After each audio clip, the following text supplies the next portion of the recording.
लेकिन उन्होंने Republic day को इंटरनेशनलाइज कर दिया। देखिए ये एक होती है, this is a smart strategy. है तो अपना एक रिपब्लिक डे, लेकिन उसको इंटरनेशनलाइज कर दिया इन्होंने।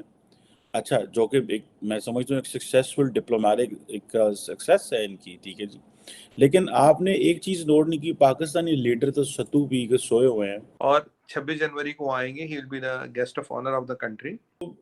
इंडिया के अंदर जो रिपब्लिक डे परेड है उसके हवाले से इस दफ़ा भारत की जो सरकार है वो इजिप्ट के प्रेसिडेंट अब्दुल फतह अल सीसी को जो है वो इनवाइट कर रही है। मुस्लिम ब्रदरहुड का सबसे बड़ा दुश्मन कौन है? फतेह अल सीसी।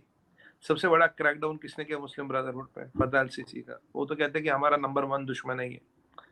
तो कहीं ना कहीं दुश्मन के दोस्त के साथ दोस्ती करना भी एक स्ट्रेटजी होती है। मैं डायरेक्ट बोलूंगा यहाँ पे, I will not try to mince my words. एक स्ट्रेटजी है जी। इंडिया इजिप्ट जो है इंडिया का तेजस जो फाइटर है उसको खरीदने की बातें कर रहा है। आप देखें ये गेमें होती हैं, ठीक है जी। में फिर यही आता है कि इस्लामिक कंट्रीज के साथ जो है वो भारत की दोस्ती अच्छी चल रही है। वो जो हमारे यहाँ कहा जाता है मुस्लिम उम्मा और इस सब चीज को लेकर हम चलते हैं, लेकिन ये कि हमारे साथ इतने अच्छे रिलेशंस नहीं है जितने अच्छे रिलेशंस इस वक्त भारत के इस्लामिक कंट्रीज के साथ है। मुझे रिसेंटली कुछ इजिप्शियन से मिलने का मौका मिला, सिर्फ कंप्लेंट्स थी उनकी, सिर्फ कंप्लेंट्स थी पाकिस्तान के बारे में। और ये जो अब नया नेक्सस बना रहा पाकिस्तान और टर्की, इसको काउंटर करने के लिए आपको पार्टनर मिडिल ईस्ट में भी चाहिए, आपको पार्टनर नॉर्थ अफ्रीका में भी चाहिए। और इजिप्ट एक अच्छा पार्टनर है, लाइक माइंडेड कंट्री। और पाकिस्तानी लीडर्स को तो जब मुसलमानों का ख्याल आता है या मुस्लिम दुनिया का ख्याल आता है, इनको तो रियाल और दिरहम की समझ आती है। इनको तो रियाल और दिरहम से आगे कुछ पता नहीं चलता। लेकिन मैं आपको बताता चलूं कि इंडिया जो है वो अरब वर्ल्ड के साथ इतना करीब हो चुका है। और हम जबरदस्ती के वो खलीफा तो बनते ही नहीं। और आइए उम्मा उम्मा जिसकी आप बात करें, तो पाकिस्तान का स्टेट ऑफ माइंड है ना भाई। आप तो इस्लामिक कंट्री के जबरदस्ती लीडर बन रहे, कौन आपको लीडर मान रहा? कोई नहीं मान रहा लीडर। 10 कंट्री घूम के आया हूँ, मैंने उसमें डिफरेंस देखा और मैंने लाइव देखा है। वो क्या है कि पाकिस्तानी को वो ऐसे देखते हैं जैसे कोई गरीब है, और इंडियन को ऐसा रिस्पॉन्स देते हैं कि जैसे वो कोई किसी यूरोप कंट्री से आए हुए हैं। 60% पाकिस्तान में बिजली, ये ऐसे फातरुलकल लोग हैं। 60, जिस मुल्क में कोयला मौजूद है और कोयले के कारखाने मौजूद है, पानी से हवा से बिजली पैदा हो सकती है। उस मुल्क में 60% पेट्रोल जो बिजली है वो पेट्रोल से पैदा कर रहे हैं, पेट्रोल और गैस, डीजल और उससे गैस। और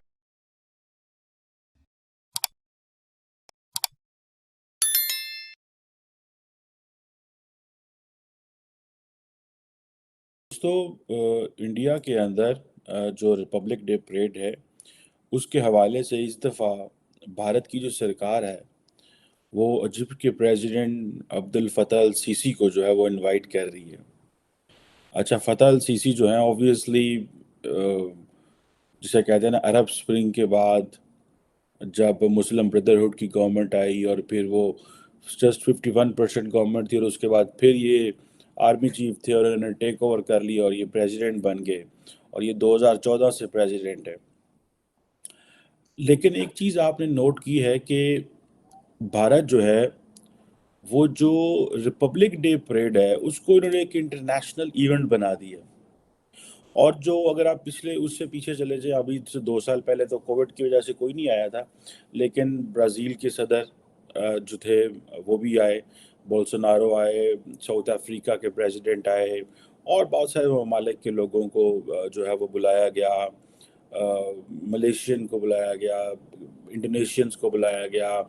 2017 में मोहम्मद बिन जैद को बुलाया गया, 2016 में फ्रांकिस हॉलैंड को बुलाया गया, उस वक्त फ्रांस के सदर थे, 2015 में बराक ओबामा थे, 2014 में शिंजो आबे थे, और इसी तरह ये चले जाए तो लिस्ट बड़ी लंबी है।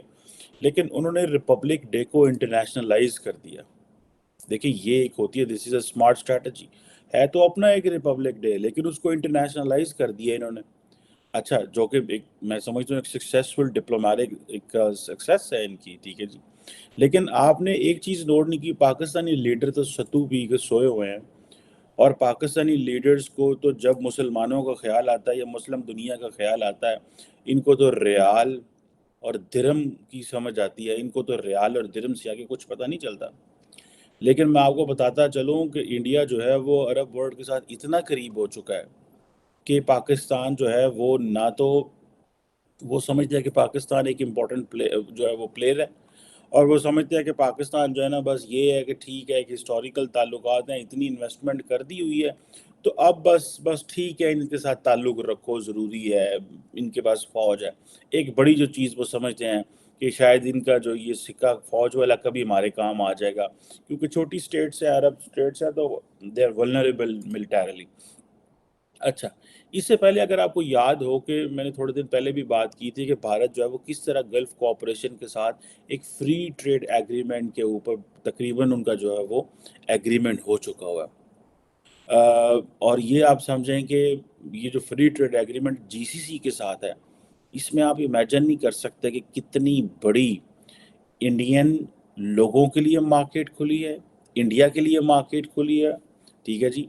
और सारे के सारे अरब वर्ल्ड के अंदर तो कुछ भी नहीं है, मतलब वो फसलें तो सब्जियां तो होती नहीं है, ये चीज़ें तो उगाते नहीं है।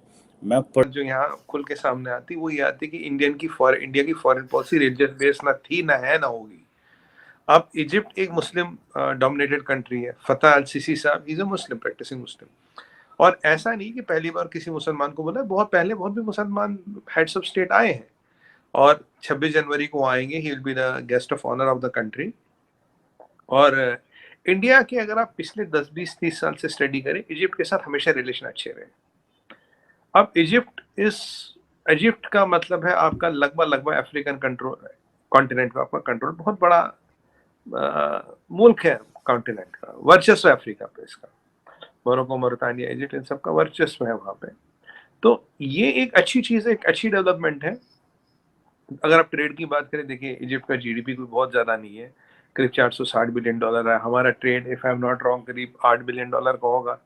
हमसे वो मिनरल्स और मिनरल ऑयल्स लेते हैं, हम उनसे पेट्रोल ये सब चीजें मंगाते हैं, और खाना यहाँ से का फूड ग्रेन जाता है यहाँ पे। तो कोई बहुत बड़ा ऐसा नहीं कि कुछ बहुत हजारों, कोई $100 बिलियन का ट्रेड है, उसको बढ़ाना है, ये बढ़ाना है।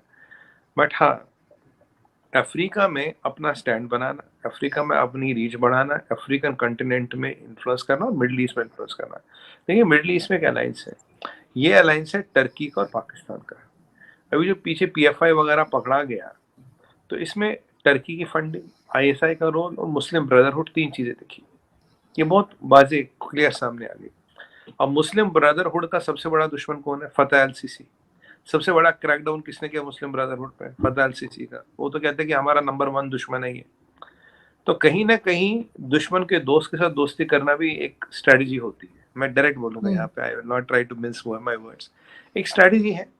और